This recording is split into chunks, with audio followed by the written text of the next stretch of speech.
CM Chandrababu Naidu సోదరుడు, సినీ నటుడు నారా రోహిత్ తండ్రి రామ్మూర్తి నాయుడు మృతి చెందారు. గుండె సంబంధిత సమస్యలతో హైదరాబాద్లోని ఏఐజీ ఆసుపత్రిలో చేరిన ఆయన చికిత్స పొందుతూ శనివారం మధ్యాహ్నం తుది శ్వాస విడిచారు. రామ్మూర్తి నాయుడు అంత్యక్రియలు రేపు ఆయన స్వగ్రామం నారావారిపల్లెలో జరగనున్నాయి. రామ్మూర్తి నాయుడికి భార్య ఇందిర, కుమారుడు నారా రోహిత్, గిరీష్ ఉన్నారు.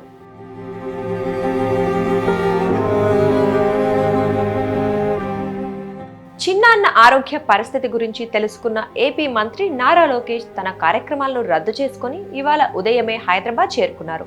ఢిల్లీ పర్యటనలో ఉన్న చంద్రబాబు మరి కాసేపట్లో తిరుగుపయనం కానున్నారు.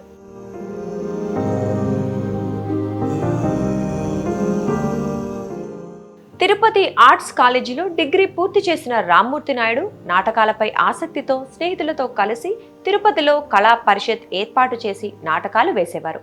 తర్వాత కాంట్రాక్టు పనులు ప్రారంభించారు. అనంతరం అన్న నారా చంద్రబాబు నాయుడికి రాజకీయాల్లో చేదోడు వాదోడుగా ఉంటూ వచ్చారు. 1977లో చంద్రగిరి, పులిచెర్ల మండలాల్లో పార్టీ కోసం పనిచేశారు. అన్న కోసం డోర్ టు డోర్ ప్రచారం నిర్వహించారు. అప్పటి వరకు అన్నకు తోడుగా ఉంటూ వచ్చిన రామ్మూర్తి నాయుడు 1992లో ప్రత్యక్ష రాజకీయాల్లోకి వచ్చారు.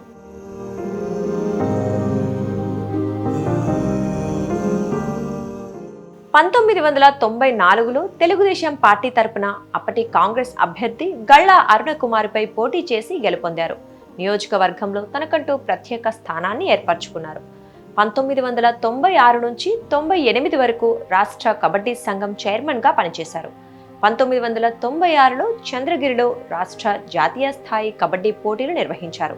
1998లో తిరుపతి తారక రామారావు స్టేడియంలో జాతీయ స్థాయి కబడ్డీ పోటీలు నిర్వహించి అప్పటి హోంమంత్రి దేవేందర్ గౌడ్ను ముఖ్య అతిథిగా ఆహ్వానించారు.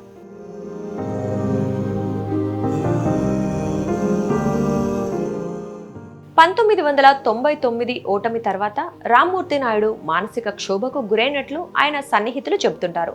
2002 నుంచి రామ్మూర్తి నాయుడు ఆరోగ్యం కొద్దిగా క్షీణిస్తూ వచ్చింది. 2003లో ఢిల్లీలో సోనియా గాంధీ సమక్షంలో కాంగ్రెస్ పార్టీలో చేరిన రామ్మూర్తి నాయుడు 2004 ఎన్నికల్లో శ్రీకాళహస్తి నుంచి పోటీ చేయాలని ఆదేశించిన అధిష్టానంతో విభేదించారు. చంద్రగిరి నుంచి స్వతంత్ర అభ్యర్థిగా గళ్ళా అరుణకుమారి రామనాథంలపై పోటీ చేసి ఓటమి పాలైన 36,000 పైచిలుకు ఓట్లు సాధించారు.